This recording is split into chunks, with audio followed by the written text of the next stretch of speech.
தேசிய ஜனநாயக கூட்டணி நம்பி அண்ணன் ஓபிஎஸ் பாஜக தேசிய ஜனநாயக கூட்டணியை எதிர்த்து களத்தில் நின்று எடப்பாடியோடு கரம் பற்றி கொண்டு தன் ஆதரவு நிலையில் இருந்த அண்ணன் ஓபிஎஸ்ஐ வெளியேற்றியிருக்கிறது என்பது பெரிய பச்சை துரோகம் பாஜக செய்தது. ஆகவே பாஜகவினுடைய இமேஜும் இப்பொழுது பொடி பொடியாயிருக்கிறது. முக்குளத்து சமூகத்தினர் மத்தியில் பாஜக மீது இருந்த ஒரு ஒரு ஆதரவு பார்வை ஓபிஎஸ் வெளியேறிய பிறகு அந்த முக்குளத்து சமூகத்தினுடைய பாஜகவினுடைய ஆதரவு அந்த பரிவு அது இப்ப மடை மாற்றப்பட்டிருக்கிறது. பாஜகவினுடைய எதிர்ப்பு உணர்வு மேலோங்கி இருக்கிறது.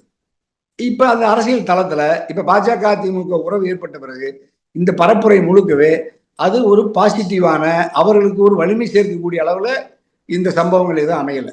ஓபிஎஸ் வெளியேறிய பிறகு இப்பொழுது பலம் பெற்றிருக்கிறார். முதலமைச்சரை சந்தித்த பிறகு முதலமைச்சரும் பலம் பெற்றிருக்கிறார், அண்ணன் ஓபிஎஸும் பலம் பெற்றிருக்கிறார். ஆகவே இந்த நிலையில் திமுக அணி ஒரு சோர்வான நிலையிலிருந்து இப்பொழுது இந்த ஓபிஎஸ் வெளியேற்றம், ஓபிஎஸ் முதலமைச்சர் சந்திப்பு திமுக அணிக்கு வலிமை சேர்த்திருக்கிறது. தனிப்பட்ட அண்ணன் ஓபிஎஸ் இமேஜும் வளர்ந்திருக்கிறது. ஆகவே இந்த இதுவும் திமுகவுக்கும் சாதகமா இருந்திருக்கு, அண்ணன் ஓபிஎஸ்க்கு சாதகமா இருந்திருக்கிறது. அவருடைய வெளியேற்றத்தால் அதிமுக பலகீனப்பட்டிருக்கிறது, எடப்பாடியினுடைய பாஜக கூட்டணி பலகீனப்பட்டிருக்கிறது தான் தனியரசு பார்க்கிறேன்.